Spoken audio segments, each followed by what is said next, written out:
Community radio ബെൻസിഗറിൽ ഇപ്പോൾ കഥാസാഗരം തയ്യാറാക്കി അവതരിപ്പിക്കുന്നത് ബോണി ജെ ബേസിൽ.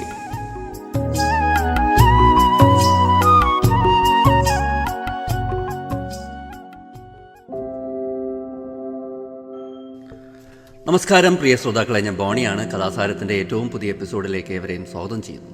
കഥാസാഗരം ആദ്യമായിട്ട് കേൾക്കുന്നവർക്ക് വേണ്ടി പറയാണ്, കഥാസാഗരം കഥകളുടെ പരിപാടിയാണ്. ഓരോ എപ്പിസോഡിലും ഓരോ കഥ കേൾക്കാം. നാടോടി കഥകളും മുത്തശ്ശിക്കഥകളും ഇതിഹാസങ്ങളും പുരാണങ്ങളും ഐതിഹ്യങ്ങളും എല്ലാം ഇതിലൂടെ കടന്നു വരും. അപ്പോൾ എല്ലാവർക്കും ആസ്വദിക്കാവുന്ന കഥകളാണ് ഞാൻ ഇവിടെ പറയാൻ ശ്രമിക്കുന്നത്. അപ്പോൾ ഇന്ന് ഞാൻ പറയാൻ പോകുന്നത് കേരളത്തിൽ നടന്ന ഒരു നാടോടി കഥയാണ്. അപ്പോൾ നമുക്ക് ആ കഥയിലോട്ട് കടക്കാം.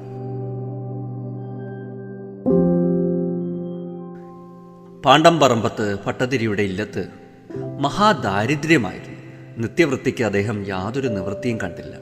അങ്ങനെ ഇരിക്കെ ഒരിക്കൽ ഒരു ചൈനക്കാരൻ വ്യാപാരി അവൻ്റെ കപ്പലിൽ വിലപിടിച്ച അനേകം വസ്തുക്കൾ കയറ്റി കച്ചവടത്തിനായി പുറപ്പെട്ടു.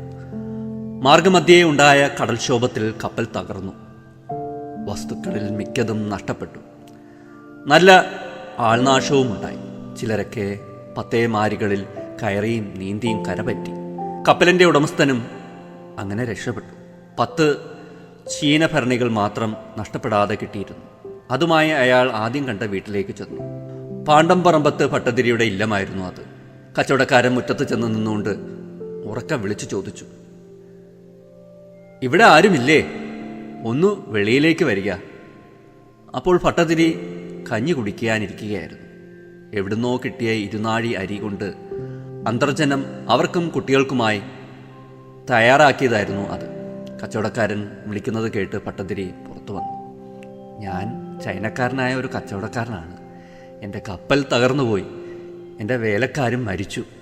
ഞാൻ ഭക്ഷണം കഴിച്ചിട്ട് നേരത്തോട് നേരം കഴിഞ്ഞു. അതിനാൽ എനിക്ക് കഴിക്കാൻ എന്തെങ്കിലും തരണം," അയാൾ പറഞ്ഞു. ഭട്ടതിരിയുടെ മനസ്സലിഞ്ഞു. അദ്ദേഹം അകത്തേക്ക് പോയി ഉണ്ടായിരുന്ന കഞ്ഞിയെടുത്ത് ചൈനക്കാരന് കൊടുത്തു. അയാളത് രുചിയോടെ കുടിച്ചു. "അവിടുന്ന് എനിക്ക് തന്ന ഈ കഞ്ഞി എൻ്റെ ജീവൻ രക്ഷിക്കുകയാണ് ചെയ്തത്. ഈ കഞ്ഞിയുടെ രുചി ഞാൻ മരിച്ചാലും മറക്കില്ല. ഈ ഉപകാരത്തിന് തക്ക പ്രതിഫലം തരുന്നതിന് എനിക്കിപ്പോൾ കഴിവില്ല. നാട്ടിൽ പോയി തിരികെ വരാൻ കഴിഞ്ഞാൽ കഴിവിനൊത്ത് ഞാൻ പ്രതിഫലം തന്നുകൊള്ളാം. എനിക്കൊരു സഹായം കൂടി താങ്കൾ ചെയ്തു തരണം. എൻ്റെ സമ്പത്ത് മുക്കാലും നഷ്ടപ്പെട്ടു പോയി. എങ്കിലും ഈ 10 ചീനഭരണി കേടുകൂടാതെ കിട്ടിയിട്ടുണ്ട്. ഞാൻ തിരിച്ചു വരും വരെ ഇതിവിടെ സൂക്ഷിച്ചു വെക്കണം," അയാൾ കൂട്ടിച്ചേർത്തു. "ഇവിടെ തീരെ സ്ഥലമില്ലെന്ന് കണ്ടല്ലോ. എങ്കിലും ഉള്ള സ്ഥലത്ത് അത് വെച്ചോളൂ. വിലപിടിപ്പുള്ളതൊന്നും ഇതിലില്ലല്ലോ. ഓ, അങ്ങനെയുള്ളതാണെങ്കിൽ സൂക്ഷിക്കാൻ പാടാണ്. ഇല്ലമൊട്ടും ഉറപ്പില്ലാത്തതാണെന്ന് കണ്ടാൽ അറിയാമല്ലോ," ഭട്ടതിരി പറഞ്ഞു. "വിലപിടിപ്പുള്ളതൊന്നുമില്ല, കുറേ തുവരപ്പരിപ്പാണ്," ചൈനക്കാരൻ പറഞ്ഞു. അങ്ങനെ ചൈനക്കാരൻ തൻ്റെ ഭരണികൾ ആ ഇല്ലത്തിനകത്ത് വെച്ചിട്ട് യാത്രയായി. ഇല്ലത്ത് പട്ടിണി തന്നെയായി. കുട്ടികളുടെ കരച്ചിൽ കണ്ട് അന്തർജനത്തിന് സഹിക്കാൻ പാടില്ലാതായി. ചൈനക്കാരൻ്റെ ഭരണിയിൽ നിന്ന് കുറച്ച് തുവരപ്പരിപ്പ് എടുക്കാമെന്ന് അവർ ഭർത്താവിനെ നിർബന്ധിച്ചു. ഭട്ടതിരിയാകട്ടെ മരിച്ചാലും വിശ്വാസവഞ്ചന കാണിക്കില്ലെന്ന് തീർത്തു പറഞ്ഞു. ഒടുവിൽ ഭാര്യയുടെ നിർബന്ധം സഹിക്കവയ്യാതെ ഭട്ടതിരി ഭരണി തുറന്ന് കുറേ പരിപ്പെടുത്തു. തുവരപ്പരിപ്പിനൊപ്പം കുറേ സ്വർണ്ണ നാണയങ്ങളും ഭട്ടതിരിയുടെ കയ്യിൽ തടഞ്ഞു. കൂടുതൽ പരിശോധിച്ചപ്പോൾ ഭരണികളൊക്കെ സ്വർണ്ണ നാണയങ്ങൾ ഇട്ടിട്ട് അതിൻ്റെ പുറത്ത് കുറേ തുവരപ്പരിപ്പിട്ട് മൂടിയിട്ടതാണെന്ന് അദ്ദേഹത്തിന് മനസ്സിലായി. ബാക്കി ഭരണികളൊക്കെ കെട്ടിവെച്ചിട്ട് അദ്ദേഹം ഒരു ഭരണിയിൽ നിന്നൊരു പവൻ മാത്രം എടുത്ത് കൊണ്ടുപോയി വിറ്റു. എന്നിട്ട് അരിയും സാധനങ്ങളുമൊക്കെ വാങ്ങി അന്തർജനം ആഹാരമുണ്ടാക്കി. അവരെല്ലാം നന്നായി ഊണ് കഴിച്ചു. ദിവസങ്ങൾ കടന്നു പോകവേ ഭട്ടതിരി ഇങ്ങനെ ചിന്തിച്ചു. ആദ്യമായി വിശ്വാസവഞ്ചന ചെയ്യുന്നതിനേ പ്രയാസമുള്ളൂ. അത് ചെയ്തു കഴിഞ്ഞു. ഇനി പട്ടിണി കിടക്കുക വയ്യ. ഭരണിയിലെ പണം എടുക്കുക തന്നെ. കച്ചവടക്കാരൻ വരാൻ കുറച്ച് താമസിച്ചു എങ്കിൽ എല്ലാം ശരിയാക്കി മടക്കി കൊടുക്കുകയും ചെയ്യാം. അങ്ങനെ നിശ്ചയിച്ച് ഭട്ടതിരി ആ ഭരണിയിൽ നിന്ന് കുറേ നാണയങ്ങൾ കൂടി എടുത്തു. വലിയൊരു മാളിക പണിയിച്ചു. ബാക്കിയുണ്ടായിരുന്ന പണത്തിന് വസ്തുക്കളും സ്ഥാവര ജംഗമങ്ങളും സമ്പാദിച്ചു. കുറച്ച് ദിവസങ്ങൾ കൊണ്ട് അദ്ദേഹം വലിയ പണക്കാരനായി മാറി. നാളുകൾ ഏറെ കഴിഞ്ഞു. അങ്ങനെ അദ്ദേഹത്തിന് സകല ചെലവും കഴിച്ച് ഓരോ വർഷവും 12,000 രൂപ മിച്ചമുണ്ടായി വന്നു. മിച്ചം വന്ന ആ രൂപയ്ക്ക് അദ്ദേഹം സ്വർണ്ണ നാണയങ്ങൾ വാങ്ങി താൻ പണമെടുത്ത ചീനഭരണി നിറച്ചു തുടങ്ങി. കുറേ വർഷങ്ങൾ കൊണ്ട് ആ ഭരണി നിറഞ്ഞു. പിന്നീടത് പണ്ടിരുന്നതുപോലെ അടച്ചു കെട്ടി മുദ്രയിട്ടു. തുടർന്നുള്ള വർഷങ്ങളിൽ ആ ചീനഭരണികളുടെ പകുതി വലുപ്പമുള്ള 10 ഭരണികൾ അദ്ദേഹം വാങ്ങി. അവയിലും സ്വർണ്ണ നാണയം നിറച്ച് അടച്ചു കെട്ടി. 12 കൊല്ലം വളരെ വേഗത്തിൽ കടന്നുപോയി. ചൈനക്കാരൻ മറ്റൊരു കപ്പലിൽ കച്ചവട സാമാനങ്ങളുമായി ആ കരയിൽ വന്നു. അയാൾ കരയ്ക്കിറങ്ങി. താൻ ഭരണിയിൽ സൂക്ഷിക്കാൻ ഏൽപ്പിച്ച ഇല്ലം അന്വേഷിച്ച് പുറപ്പെട്ടു. പഴയ ഇല്ലത്തിൻ്റെ സ്ഥാനത്ത് ഒരു പുതിയ മാളിക കണ്ടപ്പോൾ ഇത് അത് തന്നെയോ എന്ന് അയാൾക്ക് സംശയമായി. അയാൾ സംശയം തീർക്കാൻ പലരോടും ചോദിച്ചു. ആ ഇല്ലം പാണ്ടംപറമ്പത്ത് ഭട്ടതിരിയുടേതാണെന്നും അദ്ദേഹത്തിന് നിധി കിട്ടിയതുകൊണ്ട് ദാരിദ്ര്യമൊക്കെ മാറിയെന്നും അവർ പറഞ്ഞു. നിധി കിട്ടിയതൊന്നുമല്ല എന്നും ഒക്കെ തൻ്റെ ഭരണിയിലെ പണം കൊണ്ട് സമ്പാദിച്ചതാണെന്നും കച്ചവടക്കാരന് മനസ്സിലായി. ഇനി തൻ്റെ ഭരണികൾ കിട്ടുന്ന കാര്യം സംശയമാണ് എന്ന് അയാൾ ഉറച്ചു. എങ്കിലും ഒന്ന് പരീക്ഷിച്ച് നോക്കാം. അയാൾ ഇല്ലത്തിൻ്റെ മുറ്റത്തേക്ക് കടന്നു ചെന്നു. ഇവിടുത്തെ തിരുമേനി ഇവിടെ ഉണ്ടോ? അയാൾ വിളിച്ചു ചോദിച്ചു. കച്ചവടക്കാരൻ്റെ ഒച്ച കേട്ടപ്പോൾ തന്നെ ഭട്ടതിരി അയാളെ തിരിച്ചറിഞ്ഞു. അദ്ദേഹം വളരെ ആദരവോടെ കച്ചവടക്കാരനെ സ്വീകരിച്ചു. സൽക്കാരവും കഴിഞ്ഞ ശേഷം ഭട്ടതിരി ഇപ്രകാരം പറഞ്ഞു. താങ്കളുടെ അനുവാദം കൂടാതെ ഇവിടെ സൂക്ഷിച്ചിരുന്ന മുതലിൽ കുറച്ചെടുത്ത് ഉപയോഗിച്ചു. എൻ്റെ ഗതികേട് കൊണ്ടാണത് ചെയ്തത്. എന്നാലും ഞാൻ ചെയ്ത തെറ്റിന് ഒരു ന്യായീകരണവുമില്ല. ആ തെറ്റ് ക്ഷമിച്ചു നിങ്ങൾ എനിക്ക് മാപ്പ് തരണം. നിങ്ങളുടെ മുതൽ പലിശയോടുകൂടി തന്നെ തിരികെ സ്വീകരിക്കണം. തുടർന്ന് കച്ചവടക്കാരൻ്റെ 10 ഭരണികൾക്കൊപ്പം താൻ ശേഖരിച്ചു വെച്ച 10 ചെറിയ ഭരണികളും ഭട്ടതിരി അയാളെ കാണിച്ചു കൊടുത്തു. ഭട്ടതിരി എന്തു ചെയ്തിട്ടും കച്ചവടക്കാരൻ പലിശയായി ലഭിച്ച ചെറുഭരണികൾ സ്വീകരിക്കാൻ തയ്യാറായില്ല. അയാൾ പറഞ്ഞു, ദാ ഞാൻ ഇവിടെ കൊണ്ടുവച്ച 10 ഭരണികളും അതുപോലെ തന്നെ എനിക്ക് തിരികെ കിട്ടിയിട്ടുണ്ട്. എനിക്കൊരു നാശവും വന്നിട്ടില്ല. അവിടുത്തേക്ക് സമ്പാദിക്കാൻ കഴിഞ്ഞത് അവിടുത്തെ ഭാഗ്യവും ദൈവാനുഗ്രഹവും കൊണ്ടാണ്. അവിടുന്ന് ഉണ്ടാക്കിയതൊക്കെ അവിടുത്തേത് തന്നെ. ഞാനിത് സ്വീകരിച്ചാൽ എനിക്കുള്ളത് കൂടി നശിക്കും. ഒടുവിൽ ഭട്ടതിരിക്ക് ചെറിയ ഭരണികളെല്ലാം തിരികെ എടുത്തു വെക്കേണ്ടി വന്നു. അതിനുശേഷം കച്ചവടക്കാരൻ പൂവും നീരും വെറ്റിലയും വെച്ച് തൻ്റെ സ്വന്തം ഭരണിയിലൊന്ന് ഭട്ടതിരിക്ക് സമ്മാനിച്ചു. അതൊരു കോടൻ ഭരണിയായിരുന്നു. ഏറെ നിർബന്ധിച്ചതുകൊണ്ട് മാത്രമാണ് ഭട്ടതിരി അത് വാങ്ങിയത്. അതിനുശേഷം കച്ചവടക്കാരൻ പറഞ്ഞു, തിരുമേനി, ഈ ഭരണിക്ക് കുറച്ച് കോട്ടമുണ്ടെങ്കിലും വളരെ ഐശ്വര്യവും സവിശേഷതയും ഉള്ളതാണ്. ഈ ഭരണി ഇരിക്കുന്ന ദിക്കിൽ ഒരിക്കലും ദാരിദ്ര്യം ഉണ്ടാവുകയില്ല. എന്നു മാത്രമല്ല, ഇതിൽ മാങ്ങ ഉപ്പിലിട്ടാൽ അതിവിശേഷമായ രുചി ഉണ്ടായിരിക്കുകയും ചെയ്യും. പിന്നീട് കച്ചവടക്കാരൻ സന്തോഷത്തോടെ യാത്ര പറഞ്ഞിറങ്ങി. ഭട്ടതിരി കോടൻ ഭരണിയിലെ നാണയങ്ങൾ മറ്റൊരു ഭരണിയിലാക്കിയിട്ട് അതും തൻ്റെ നിലവറയിൽ സൂക്ഷിച്ചു വെച്ചു. ആ 11 ഭരണികളും ഇന്നും അവിടെ ഉണ്ടെന്നാണ് കേൾവി.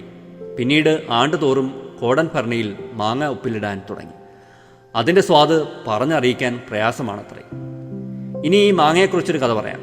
കൊല്ലവർഷം 973 നാട് നീങ്ങിയ മഹാരാജാവ് തിരുമനസ് രാജ്യം ഭരിക്കുമ്പോൾ ഒരു മുറജപം നടന്നു. ഒരു ദിവസം നമ്പൂതിരിമാർ അത്താഴം കഴിച്ചുകൊണ്ടിരിക്കുകയായിരുന്നു. അത്താഴം അത്ര കേമം. ആസ്വദിച്ചുകൊണ്ട് ഒരു നമ്പൂതിരി മറ്റൊരു നമ്പൂതിരിയോട് പറഞ്ഞു, എടോ, അത്താഴം ബഹുകേമം തന്നെ. ഇങ്ങനെ മറ്റൊരു സ്ഥലത്ത് നടക്കില്ല അല്ലേ? അപ്പോൾ മറ്റേ നമ്പൂതിരി ഇപ്രകാരം മറുപടി നൽകി, അത്താഴം കേമം തന്നെ, സംശയമില്ല. എങ്കിലും പാണ്ടംപറമ്പത്തെ ഉപ്പുമാങ്ങയുടെ ഒരു കഷ്ണം കൂടി ഉണ്ടായിരുന്നെങ്കിൽ സംഗതി ബഹുകേമമായിരുന്നേനെ. ആ ഒരു കുറവേ ഞാൻ കാണുന്നുള്ളൂ. ആ സമയത്ത് മഹാരാജാവ് തിരുമനസ് കോവിലിൽ എഴുന്നള്ളി പ്രദക്ഷിണം വെക്കുകയായിരുന്നു. അദ്ദേഹം അവരറിയാതെ ഈ സംസാരം കേൾക്കുകയും അത് പറഞ്ഞ നമ്പൂതിരി ഇന്ന ആളാണെന്ന് മനസ്സിലാക്കുകയും ചെയ്തു. അന്ന് രാത്രി തന്നെ രാജാവ് ഒരാളെ രഹസ്യമായി അയച്ച് കോടൻ ഭരണിയിലെ ഉപ്പുമാങ്ങ വരുത്തി. അടുത്ത മുറജപകാലത്ത് കോടൻ ഭരണിയിലെ ഉപ്പുമാങ്ങ ഒരു ദിവസത്തെ അത്താഴത്തിന് പൂളി വിളമ്പിച്ചു. അവിടെ മുറജപം വകയ്ക്കായി പല വിധത്തിൽ ഉപ്പിലിട്ട മാങ്ങകൾ പൂളി വിളമ്പിയ കൂട്ടത്തിലാണ് ഇതും വിളമ്പിയത്. കോടൻ ഭരണിയിലെ മാങ്ങ വരുത്തിയത് ആരും അറിഞ്ഞിരുന്നില്ല.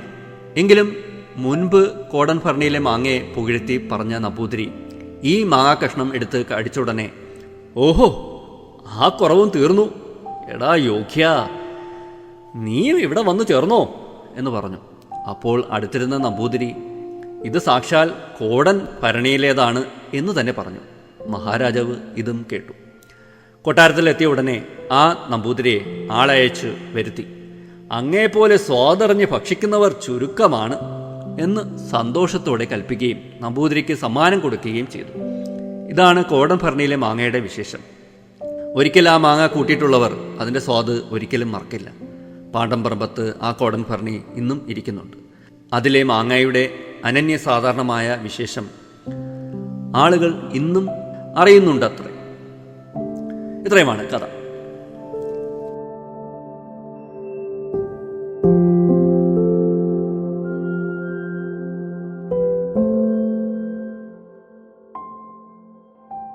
അപ്പോൾ നമ്മൾ ഒരു ചീനക്കാരൻ കച്ചവടക്കാരൻ്റെ കഥയാണ്.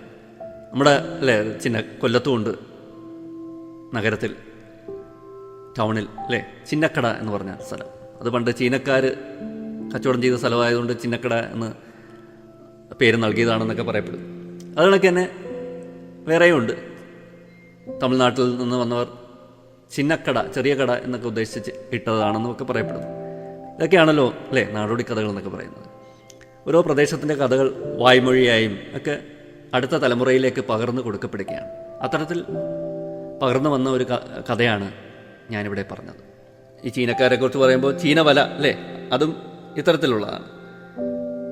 അങ്ങനെ ഒരു ഐതിഹ്യം കിടപ്പുണ്ട്. നൂറ്റാണ്ടുകൾക്ക് മുൻപുണ്ടായ കൊച്ചി ചൈന ബന്ധത്തിൻ്റെ ശേഷിപ്പാണ് ചീനവലയെന്ന് ഒരു പൊതുധാരണയുണ്ട്. അങ്ങനൊരു സങ്കല്പമുണ്ട്, അങ്ങനൊരു ഐതിഹ്യവും പഴങ്കഥയൊക്കെ ഉണ്ട്. കൊച്ചിൻ ചൈനയിൽ നിന്ന് കച്ചവടത്തിന് വന്നവരാൽ കൊച്ചിയിൽ ചീനവലയുണ്ടായെന്ന് ഒരഭിപ്രായമുണ്ട്. വിയറ്റ്നാമിൽ ജിയാൻ നദിയുടെ തെക്കുള്ള പ്രദേശമാണ് കൊച്ചിൻ ചൈന എന്നറിയപ്പെടുന്നത്.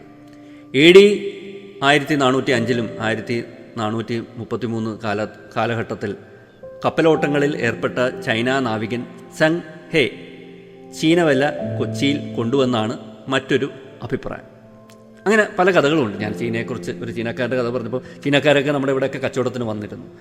അത് എല്ലാവർക്കും അറിയാവുന്ന കാര്യമാണ്. കൊല്ലത്തുമൊക്കെ അവർ കച്ചവടം ചെയ്തു, അതുകൊണ്ട് കൊച്ചിയിൽ കച്ചവടം ചെയ്തു. ചിലപ്പോൾ അതിൻ്റെയൊക്കെ ഫലമായിട്ട് ഉണ്ടായതായിരിക്കും ഇങ്ങനെയുള്ള ചില ഐതിഹ്യങ്ങളൊക്കെ.